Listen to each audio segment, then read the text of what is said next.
Picking up what's not even there, making sense of it.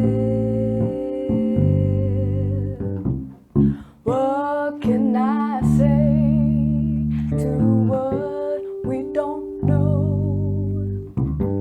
Seems I don't know much. Holding up what's not even there, making sense of it. What can I say to matters falling apart? Who am I to judge?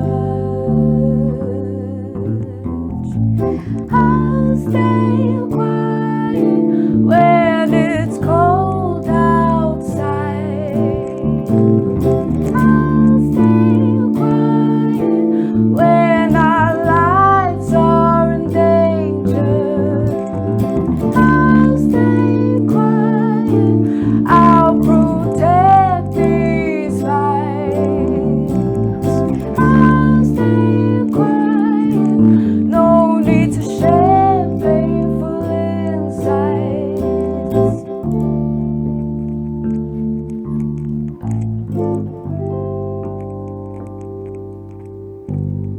When a hit blows everything away, when the words break through,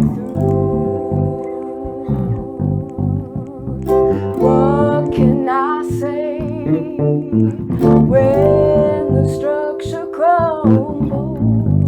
Yes, I should not trust.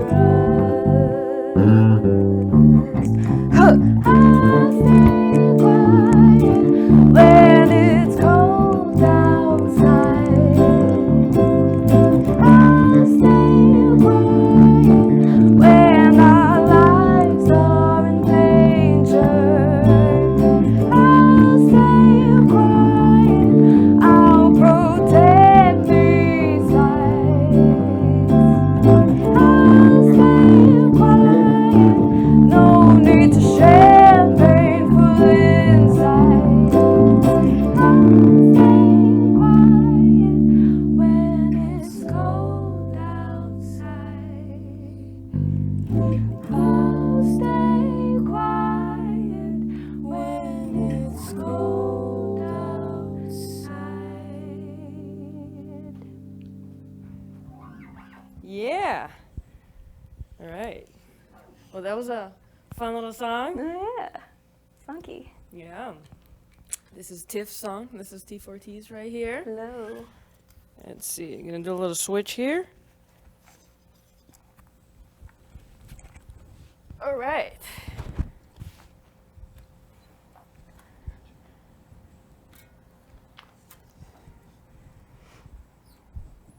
All right, so looks like we have some questions for you, Yonit. Oh, well.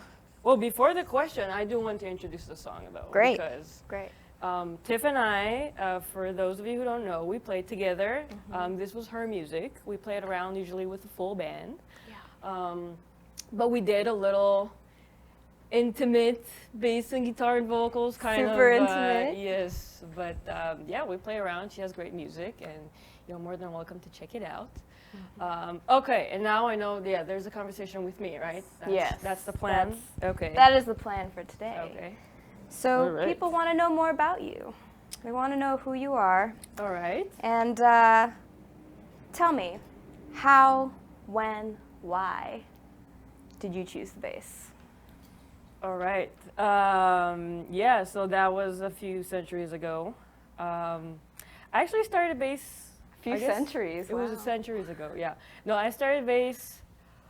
I'll start before that. So I started actually playing probably piano and keyboard when I was younger.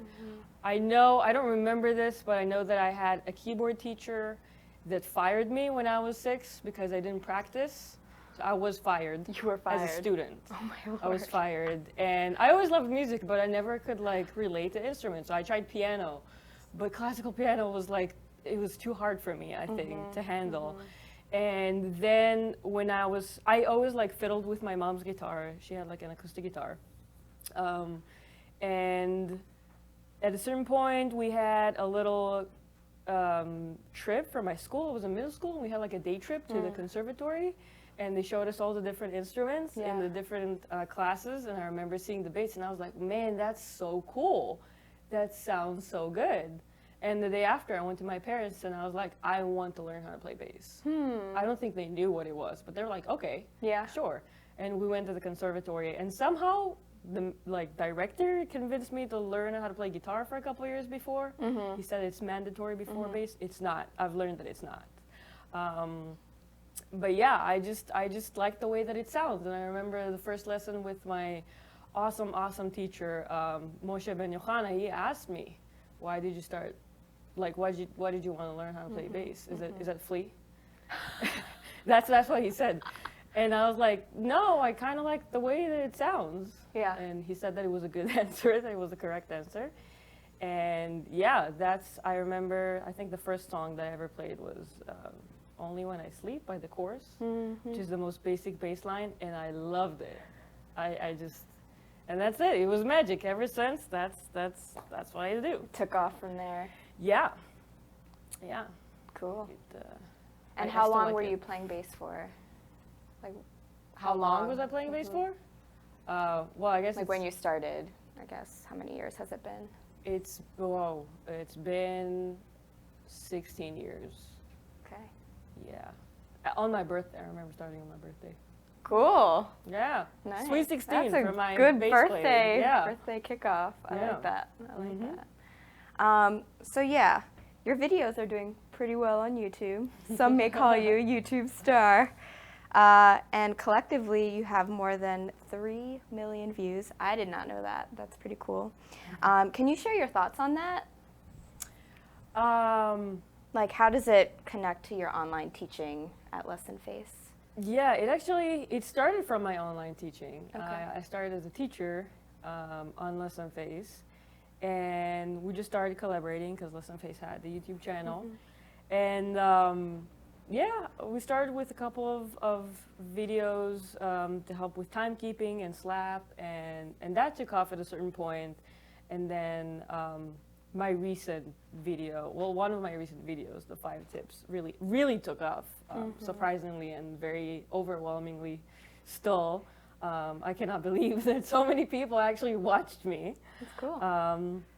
But yeah, I mean, it's the way it relates to my online teaching is that is my online teaching.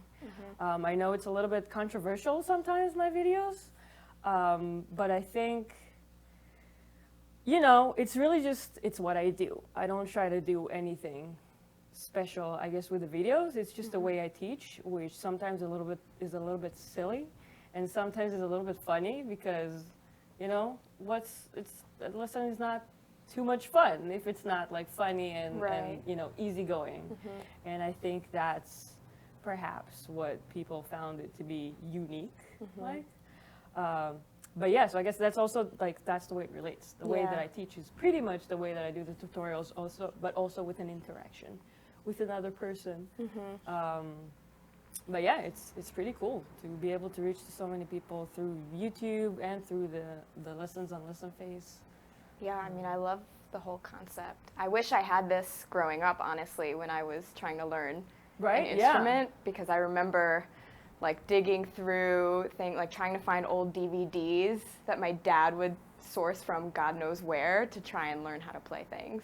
Yeah. It was so much harder. I mean, you could buy books and those things still exist, but it's so much easier to watch videos now online, and Right. yeah, it's way more accessible. Yeah. So it's cool to see that has really picked up, and it's a supportive community around it. Yeah, and it's really funny because I see like my students tell me they're like way through things until they come to me, and it really is exactly what you described. Like people start with books and then you get some knowledge, but then it's like, okay, but how do I put in the instrument? Right. And then they go to like sources online like YouTube, and it's like, okay, that's how I do it. But then you need feedback because there's things that you don't see, you know. That's feedback is how the art world works. I mean, there's feedback as, you know, producers and directors, that's what they do, they give you feedback. So that's why naturally you also need feedback because that's, you know, we can't see everything when we do it ourselves. So that's like the third kind of level that they go through. But it's really cool, to see it's literally people from all over the world. I can only imagine. Yeah. And it's a level of access, not just like who can see it across the world, but, you know, normally you have to pay for lessons or, you know, pay for resources and books, and to be able to find some resources online that you can just tap into, I mean, that's huge. That's pretty amazing. And it allows you to kind of share your work more broadly, too. Yeah, definitely. You mentioned that some of your videos are controversial. Yes. Can you say a little bit more about why that might be the case? Sure. It's not, it's funny, I was like controversial, but it's not like political controversial. Yeah. So the controversial parts in my videos are, for example, when I say try to avoid as much as possible open strings, playing open strings, which is, first of all, it's, you know, it's a tip, and then I like made a very funny example of me playing and all the strings are like unmuted, and I just like go, you know, and do something that sounds really, really bad. But I did explain that the reason is that there's just like different resonance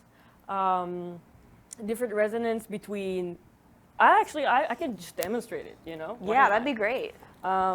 So for example, I was doing like the funny exercise and I'm just going,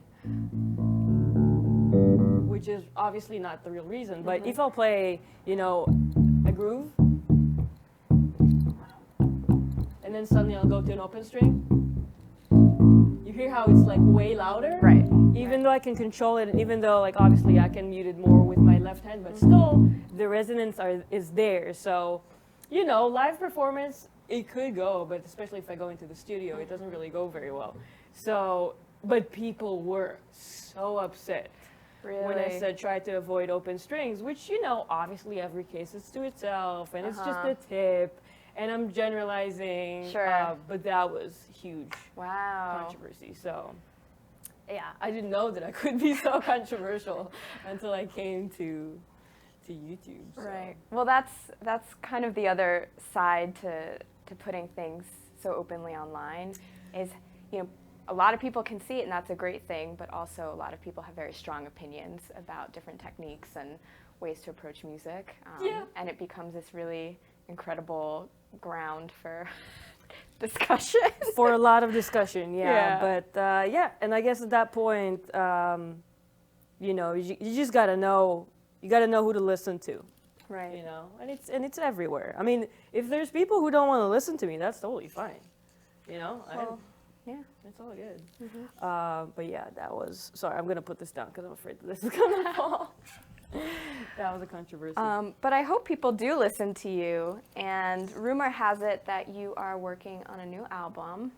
So I was hoping you could share more about what projects you're working on and what that album is, just to share that. Yeah, what projects am I working on? Well, I'm playing with Tiff around town as a side woman. I've been playing with a few different projects as a side woman, as a bass player, and yeah, I've been working. So I've been working with Foreign Hues, which is the previous band that I was working with. That is my band. It was my compositions, kind of my arrangements with some more cool people that helped out. And we had like a lot of different people coming in and collaborating, and it was great. And you know, they gave so much light to my music. And Foreign Hues is more like a jazz, R&B, world music, like really crazy fusion of a lot of stuff. But I was also for 6 years now working on my solo album. 6 years? 6 years. I was working on my solo album. I mean, even more if you count like the age of some of the songs. Sure. But for the past 6 years, I've been working on a solo album. It's been 6 years, partially because I had to grow as a musician, and partially because life. Because during those 6 years, I was graduating from Berkeley, and I moved to New York, and I had to make rent, and it's hard to like keep on working on an album when you have to like work in a coffee shop to like make money settled, to get eat. your life Exactly. together. So yeah, it's been 6 years. I've been working with Marianne Gomez Viota. She's the co-producer of this, and engineer, and I've had so many amazing people just go into this, from people who helped me a little bit with GoFundMe in the beginning to, I think I'm pretty sure we have more than 30 musicians that helped me with this album. Wow. Yeah.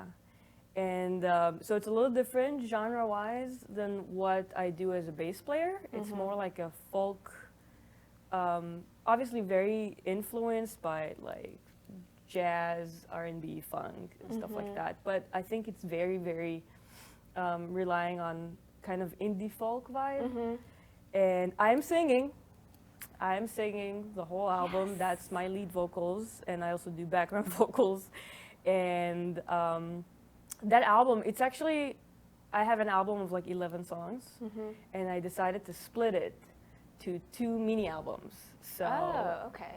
Yeah, it's kind of like a concept thing, that the album is called Fall and Rise, and we're gonna release Fall, which is the first part, and then a little while after we're gonna release Rise. So Fall is ready, the first part of that album. So when are you gonna release it?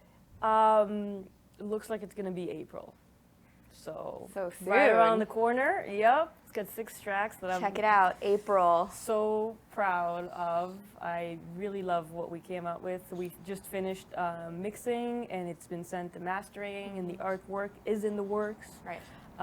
So yeah, that's kind of like another hat, I guess, that I wear. That's so exciting. Thank you. What was the main impetus or interest or I guess inspiration for putting this whole album together? It's a lot to take that much time and create something and put it all together. That's a great question. And I guess I may not come like together with, I don't think I'm like, I'm not the regular, I can't just like release an album and then go out to tour. I actually have a lot of problems performing. Even though it's 16 years of bass playing, I still get kind of anxious. I get stage fright. And as a... I don't think you're alone in that. Okay, yeah, good. No, yes. But as a singer, which you would know, it's frightening. Yeah. So it's actually it's not so much for the fame and fortune. Right. As much as I had this album when I was feeling very, very low. At a certain point in my life, there was an album that I listened to, and it just resonated with me so much. Yeah. It was the first album by a band called The Villagers. It's actually a guy doing the whole thing, but we're not getting into this. But bottom line is, it blew my mind. Like the music, I listened to it again and again and again, and I could feel so many things, and I could reveal so many layers. And at that point, I just realized that's what music is for, you know? It's for when you're down, to feel that someone is down with you, or that someone felt it.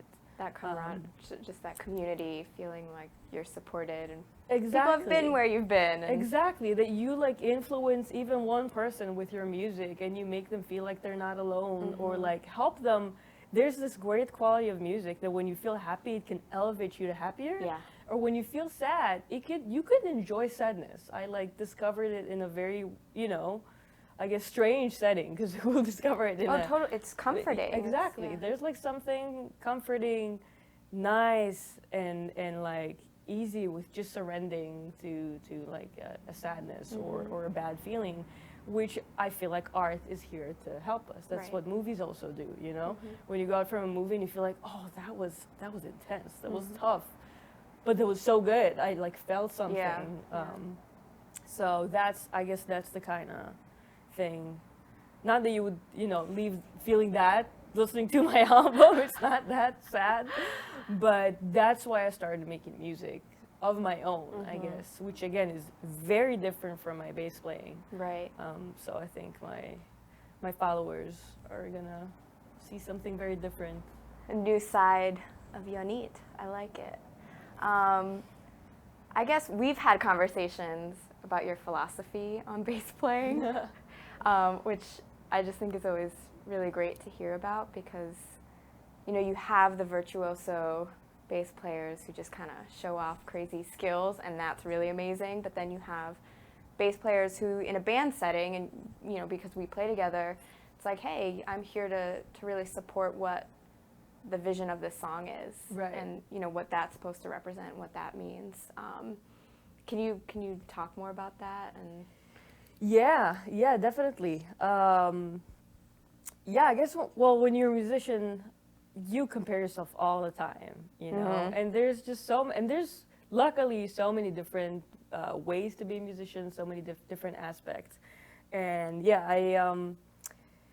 I think I'm not just a bass player. I don't wish, but if I was just a bass player, I feel like I would have maybe more time, or I would have like the motivation and the vision to like spend all day in practice rooms and really shape up like my technique so that I'm a virtuoso. I don't feel like I'm a virtuoso. I think that I'm a good bass player, or I'd hope, or I'm working towards being a good bass player. Definitely not a virtuoso.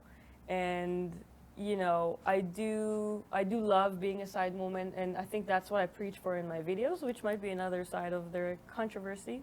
That it's really just doing the part and enjoying the song and serving the song. And sometimes if the song deserves more notes, then you put it in, and sometimes it needs just one whole like really nice big fat, you know, whole note, right, to just like lay on that.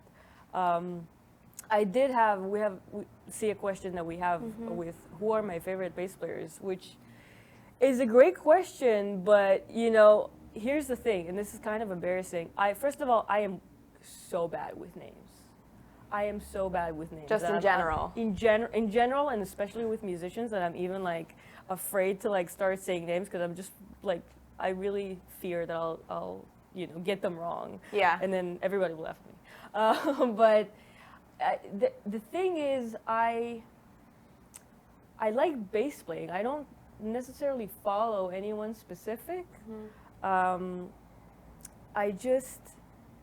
I listen to a track and I would hear what they're playing and I'll be like, oh my God, this is amazing, you know, and really try to get into it. And of course, you know, I love all the famous bass players, and there's not one that I actually always followed, you know. And I think, I mean, if we go back to when I started playing bass, I guess nothing really changed when my teacher was like, okay, so you're here for free. And I'm like, no, I'm here because it's cool. Right. And then I played like the chorus, you know, the dun, dun, dun, dun, and like loved it. So I find a lot of beauty with many, many bass players. And by the way, I just, if you really want to get into it, and my favorite bass lines and bass players, I did post my 10 must-know pop, rock, R&B bass lines in the Lessonface forum. Yeah, so if you want to go deeper into that, I will do that. But it's about the bass lines for me. I want to check that out. Yeah. Yeah. So I think, but also, you know, luckily I do also so many other things in music, like do the songwriting, and I love teaching, and there's only 24 hours a day. Right. So I guess if I could, may try to be, you know, even better, like a virtuoso bass player, but I also want to, you know, get my guitar chops better, and I want to get my piano chops better, and I want to compose more, and I want to learn how to mix better. So I'm kind of greedy in that way, and yeah, and I've realized that it takes a toll, that I'm not doing everything in a virtuoso way, but I'm trying to like expand myself as a musician as much as I can. I don't think that's greedy. I think that's just aiming to be well-rounded, you know? I want everything, yeah. So it sounds like you have a lot going on. Like you're trying to do a lot, you're trying to learn a lot. How do you balance your work life in general? Sometimes I do and sometimes I don't. I'm not perfect. And it's really hard. And a lot of times I would overdo things, overbook myself, overwork myself. And it always like it would end of, the end was just me being sick and then like not doing anything, just having a cold or something. Packets of vitamin C. Exactly. Just like, I try to do everything and now I can't do. So it's a balance, which just like everything in life, sometimes you lean that way, sometimes you lean that way. I think priorities is how I balance it. Right. I try to do priorities and sometimes let go if I can't, which is hard. But I do my best, I try to keep some time for myself. So, between I have like the teaching and the side movement bass playing and composing and then also like doing my own solo career. So in between, I try to meditate as much as I can because there's a lot of voices in my head telling me to do a lot of stuff and I need to tell them to like chill every now and then and exercise because always helps. Also, you just have to live your life so that you have something to write about. Totally. Yeah. I think I had a point in my life that I realized I need one day that I'm not working because when we do what we love, I was seeing a meme the other day of like when you do what you love, you never have to work a day in your life. And then somebody crossed it, when you do what you love, so they crossed the second part and said, when you do what you love, you work every day, all the time, every minute, way too much. There's absolutely no lines, and you are super frustrated. Right. So that's kind of what it really feels like, I think. Don't get me wrong, I love doing what I love. You love it's work. Right. It's a job. Right. It's a job at the end of the day. So we need to give ourselves at least one day to like clear it out, have some fun, be happy. It's very important to be happy while we run and hustle and all that. So good advice. I have felt that way too. It's like you love what you do, so you end up putting so much work and energy into it, and then you forget that you need a break sometimes. Yeah. You have to make sure to fit that in. Yeah, it's important to recharge, and it took me a long time to learn it that you shouldn't be angry at yourself if you're taking a break. We all need a break, and it's okay. It's not lazy. We need a break. Yeah. So, yeah. Cool. Well, we have some other questions from folks, and let's say Trixo asked, I have a question about thumb over. Do you like or dislike thumb over fretboard? Why is it bad, and when to use it? So thumb over fretboard as in like when the thumb goes up?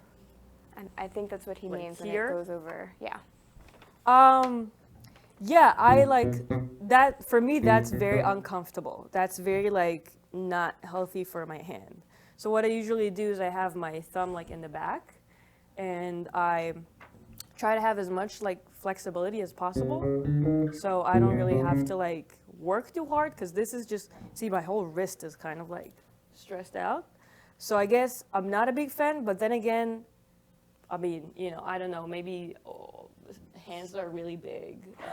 It's harder. Really exactly, with really long fingers, maybe it's harder. I think the bottom line that you want to like focus on is that you have to feel like there's almost, well, there's obviously no zero efforts, but in my lessons too, I really focus on the fact that it has to be like as easy as possible, And if your thumb is here and you feel like you're stressing out and it's not working, then you got to find somewhere else and take the time to really find the position that you're comfortable with, because otherwise you will have pain, or you will suffer from pain. Again, that doesn't mean that my way is right. It's just really paying attention to your body.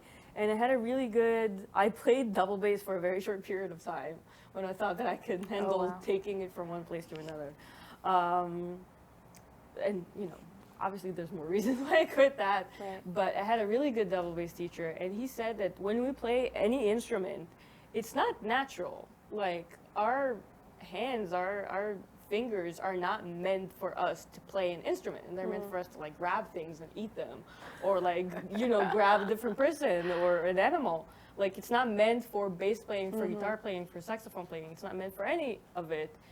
Therefore, we need to like consider that when we're playing, and basically have as less damage to our body as possible. Right. So I'm really like following that state of mind, which is not just a specific technique. It's more like just be aware of your body, and if something hurts, stop. You know, it's like if you're running and your knee hurts, stop. Yeah. So it's the same with bass. If something is not working, you don't want to, you know, I've seen people with like tendinitis in both hands and surgeries and stuff, and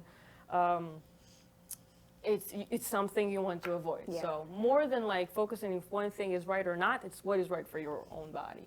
Yeah. I would say. And Trixo also asked, he said, I am in the beginner's band. Should we use metronome during our rehearsals? That's a really good question. I'm going to ask you, did you ever use metronome in rehearsals? I know that we haven't been using it together so much. We've had a track. No, when we've had tracks, that's definitely something that we pay attention to. I tend not to use metronome because I feel like as long as we're together and we, in the studio when I'm recording, absolutely, I will use a metronome, always a click. But live, there's something so organic about just feeling each other out and navigating time that way. But I don't know. I think when you're figuring things out to start, you know, you might say, hey, this is the feel, especially for a drummer. Well, the question is, how do you use a metronome? I feel like, because I remember that I tried to use a metronome a couple of times with a band, with the drummer being with a metronome. It was really, we were not feeling it. But that being said, it doesn't mean that you have to use the metronome for the whole time. Right. So I think it's like necessary for the bass player and the drummer and everybody to practice with the metronome at home. But when you come to rehearsal, I think the best thing that you can do, and I remember I was in a band that the singer was so important to him. But it was good. It was helpful that you have a certain BPM that you know that the song should be, so that the drummer can start it. Right? So you start with like just hearing like 4 clicks, so you know that you're in the right like time. Right. And then you keep on going without it. So after 1 bar, you like take it off, or you just listen to it and then like take it off, count, and then start playing. And then you know first of all, you can feel it if you slow down, if you went a little bit faster. You can even like tap and click and see how much you got faster, how much you're slower, and then just work that out. I think you can use a metronome, but not all the time, not like all the way through. Right. But definitely, if you want to get like the right timing, to jumpstart, kickstart it off. Yeah, then it's a great tool to use. Cool. Other questions. Ezekiel Macau says, I'm in Kenya and have been watching your videos on YouTube and have been interested by your lesson. I want to learn more, but wondering how to do it. How to go about it. It's about booking a lesson, I think. It's, you know, we said you go to the books, you go to the YouTube tutorials, and I think that the next stage after that is booking a lesson. If you want to book a lesson with me, you can do it through Lessonface, lessonface.com/Yonit. But lessons, somebody to guide you through. That is probably the next step, I guess, after this. Right. Do you have any like band recommendations or group recommendations so that they can listen to different bass lines and just start to do some studying of bass at home? Yeah, I guess so. It's really about what you like. I guess it's you know, if you listen to a track that you like the bass line, what I do, and it's actually kind of funny. I started doing it at the gym a lot, so I would run or like exercise to like funky 80s music or like funky 70s music. And every bass line that I like, every song with a bass line that I like, I write it. I like take out my phone, like I'm on the bike, take out my phone when I'm biking. I'll write down the name of the track, and then I'll put it back so I can like go back and transcribe it. So yeah, it's playing with it. It's trying to sing it even. I'm a huge fan of singing bass lines. I always do it. It makes my loved ones laugh a lot. It is fun. It is. So I sing it, and then I try to play it on my bass. And the thing is, you don't even have to do the whole song. You know, if you like something and you feel like it's groovy, just try to understand it. So I try like, okay, see what's the rhythm behind it, and then okay, I got the rhythm down. That will be the first thing I go to, and then I'll go and get the notes down, and then I'll see, okay, what is he doing there? You know, so it's not just about playing the bass line. It's about seeing, okay, so like there's a lot of use of like the 1 and 5. What I like in James Jamerson, for example, he's one of my favorite bass players. There we have it. I remembered this name. So he always uses so much 5s, you know? And he makes it sound so groovy. And it's like sometimes, you know, and then when I go and create bass lines for other musicians, I'm like, I'm using it because I realize, oh, he's just using the 1 and 5. So I base most of my bass lines on that. But then if you see something cool, like a little, you know, trick that a different bass player does in a bass line, just like try to copy it and see how it relates to the chord, and then be able to bring it in your own bass lines. So I guess that's a little something that bass players can do. Right. Maybe the next step when you start your lessons, Ezekiel. This is a question from Brian Taylor, who asks, have you published any exercises or studies for beginner electric bass? Yeah. Ooh, yeah. Here's the thing. I'm working on a book. I'm actually working on a book. I'm working on a very short book that hopefully will be the beginning of like a series of books. And it's like, it's exactly what he asked, because it's like, it's a little bit of guidance and then it's a lot of exercises, because I find that especially with books, you have so much information, but then like what do you do with it, you know?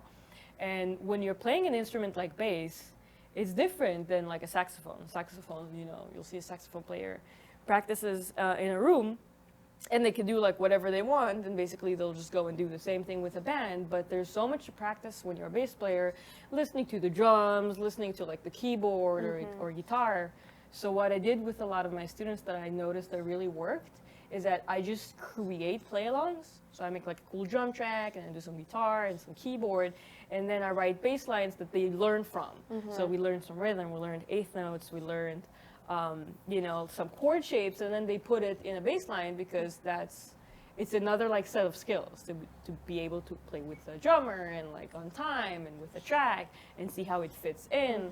So I started writing it, but the problem is I'm doing so many things, you know, like teaching and the album and all the stuff, that it's going to take a little more time. But I am working on it, and hopefully this will be published soon, within a few months, through Lessonface as well. That's exciting.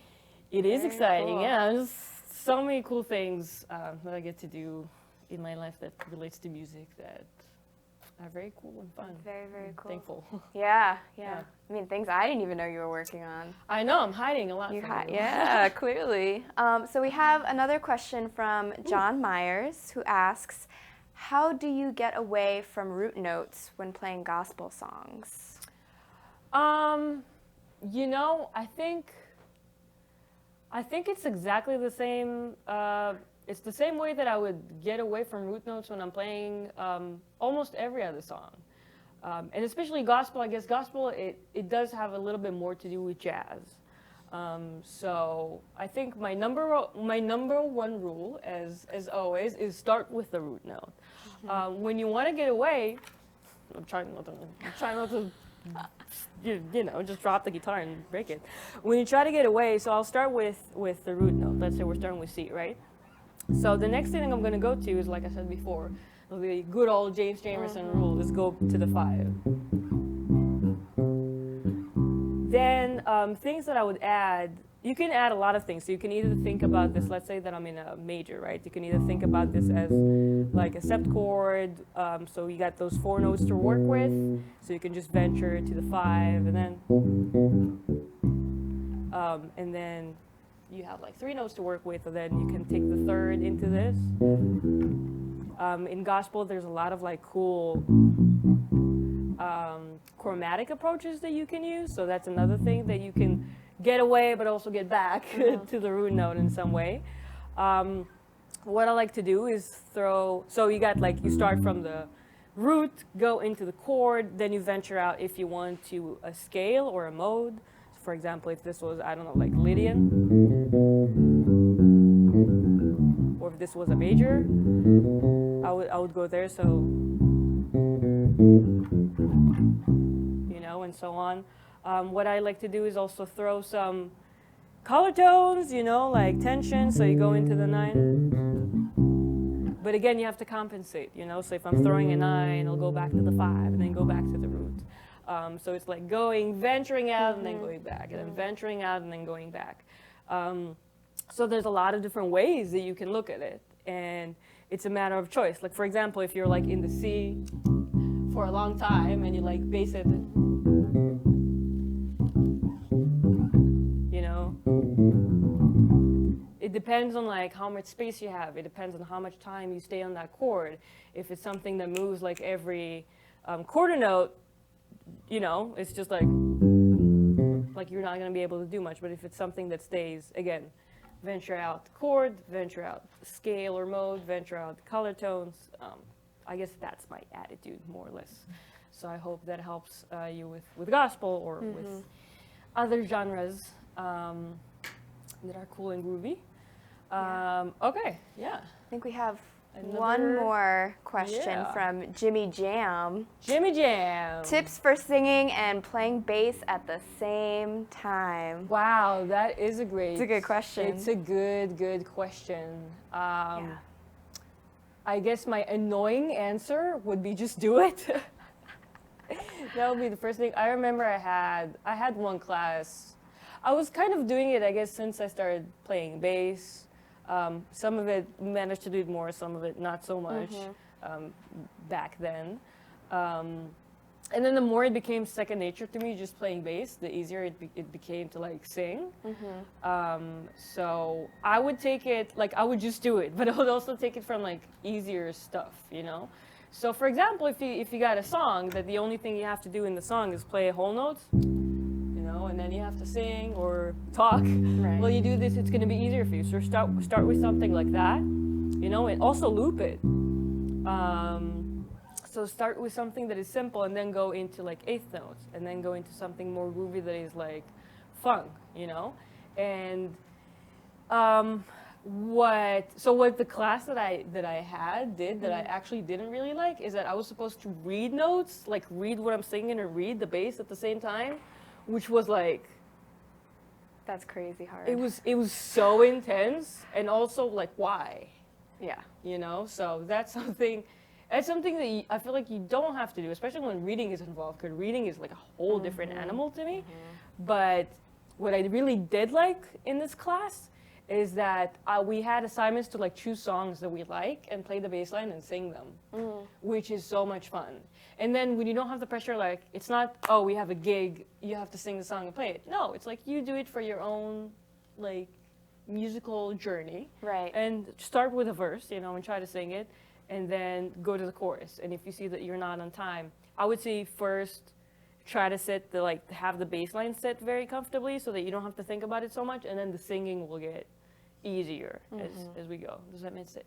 Yeah, okay. Yeah. I mean, I usually, in conversations with other people, or even for myself, will learn the instrumental part, then the vocal part, and then kind of slowly merge the two together and just spend time with it. And like, how do they fit together, and where am I fumbling, and focus on those areas. And yeah, it's isolated, be patient, and also like do stuff that you can do, and reinforce it, and also like, you know, just to show yourself that you can, and enjoy it. Don't forget to also do things that are within your ability to enjoy it, so you don't get too frustrated. Right. I feel like,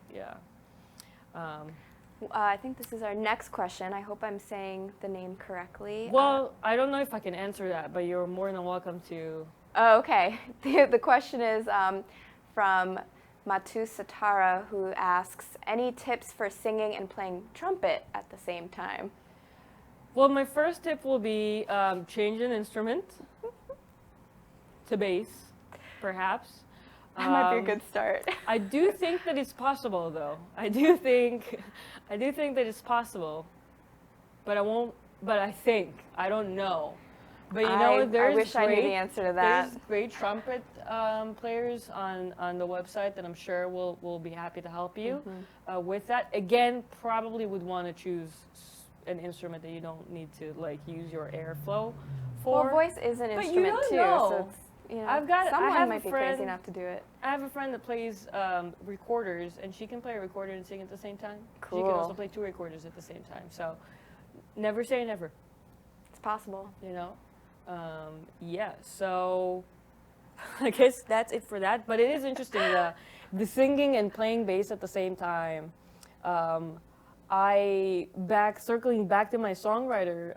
I write my music on guitar, sometimes on keys. Okay. So it was a real struggle for me to play guitar and sing at the same time, even though I wrote it, because I think I didn't have like the same experience as I had as a bass player.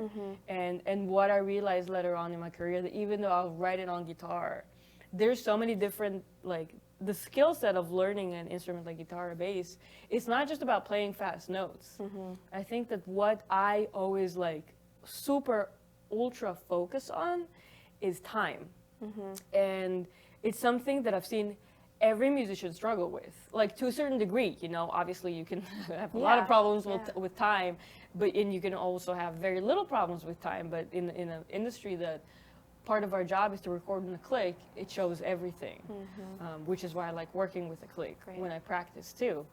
So, you know, I realized that my time, it's exactly what I just, I guess, answered, that my time is so much more comfortable for me to keep and have like cool things on the bass rather than the guitar, that I learned later on that it's easier for me to sing when I'm playing bass, even though I didn't write it on bass, which is a very like, it was a conflict in me for a very long time. Yeah. Because I wanted, for some reason, to sing it with a guitar the way that I wrote it. But then I realized I have to give it to other amazing guitar players, like the guitar players who were recording in my albums to do it. And, you know, I only played acoustic guitar in one track in the last album. So all the rest is bass. So going back to the album, you mentioned you're playing bass, you sing, play guitar. Is there anything else you do on it? Or on the album? Yeah.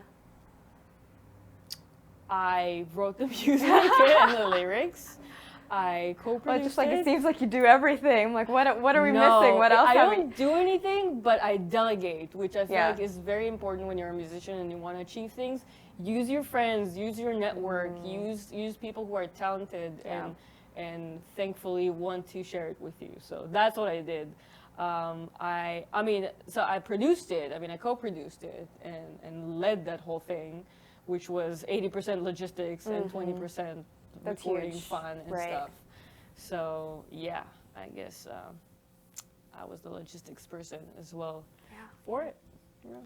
And 30 other musicians. That's a lot to coordinate. So yes. That's pretty impressive. Yes. April. Do you have a date? April? I believe it will be April 15th. But I will keep you posted if you want to know more about my album. Yeah, where can people find out? So you can find out on my Facebook page. You can find out on Instagram. You can find out, you know, I guess everywhere. I'm going to feature it on my Lessonface profile as well. So, yeah. One last thing we have another question. One last question. Jarvis asks, I've always been a casual player that read tabs, but I'm now interested in learning to sight read. Any tips on where to start? Oh my God, I have so many. I am so excited about this question. I'm excited about all questions. You asked the right question, Jarvis. But when students start taking lessons with me, they realize I am a huge nerd for reading music. First of all, I guess because my memory is so bad that I guess this is something I had to do. But reading music sheet will make you such a better musician because, and here's that's my normal speech is this. If you learn a new language, right? So let's say if you start taking Italian. Right. So you can speak it, right? You can just like learn by ear and then speak it and kind of have it okay. But like you know, you can speak it and then maybe kind of mess up some words. Like a lot of times I'll try to teach people like Hebrew a little bit, and I'll say like, you know, tov, and they'll say like torv, and I kind of like understand them, but it's not the same as like, if I'll see it written down, I'll be like, oh, this is like T-O-V, this is tov, you know? So it's the same thing with reading music, you know? You can go far with tabs, but you won't go as far as sight reading. So after this little intro and speech, to my actual answer, here's the tip to help you start. So first of all, you gotta understand that reading music is like a 3 layers. There's 3 layers to it. It's like a 3-leveled system, right? Because when you read music as an instrumentalist, so first of all you have rhythm, so you gotta understand the rhythm. Second of all, you have the notes, right? Which is also confusing because they look the same. They're just like little, you know, dots going up and down. And then the third thing is you got to take those dots, take those notes, and then know where to put them on your bass or on your instrument, right?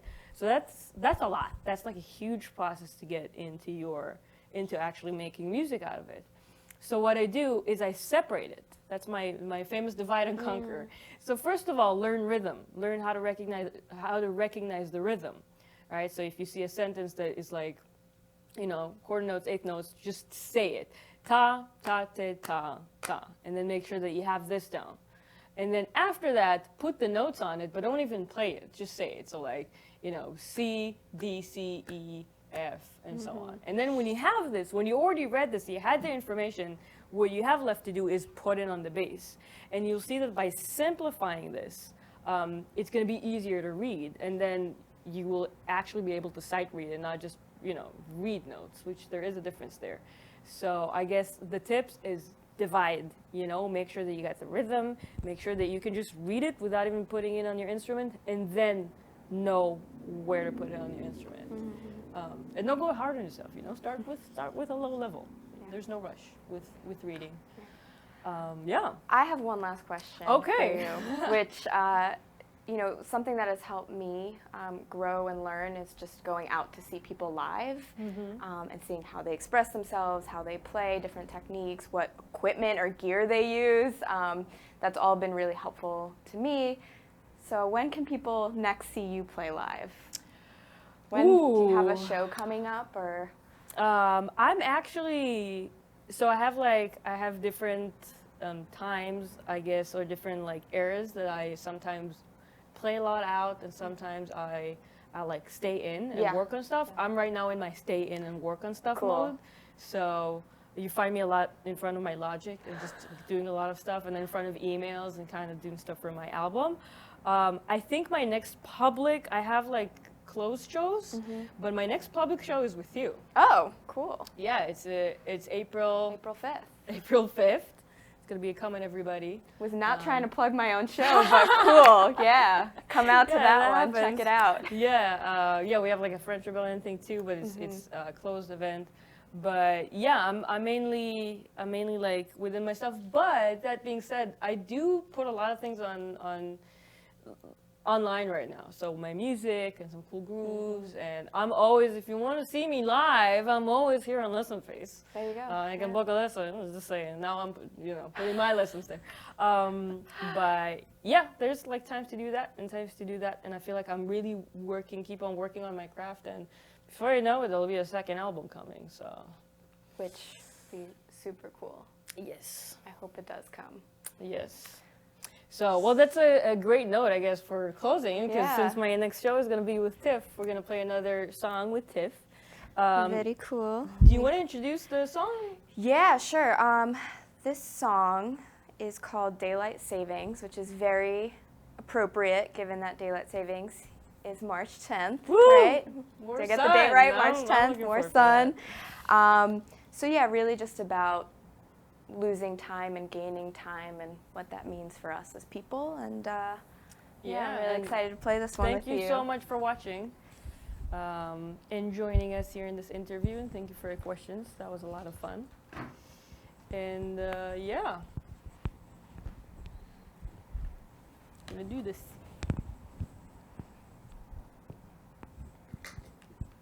Yeah, gotta tune the guitars a little bit, yeah, because there's a lot of light and it's very hot.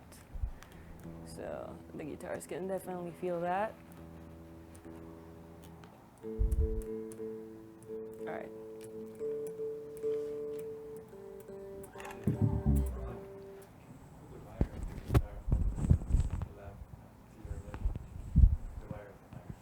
The microphone. Cool. Okay. All right.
Cool. Thank you so much for coming here, and thank you so much for.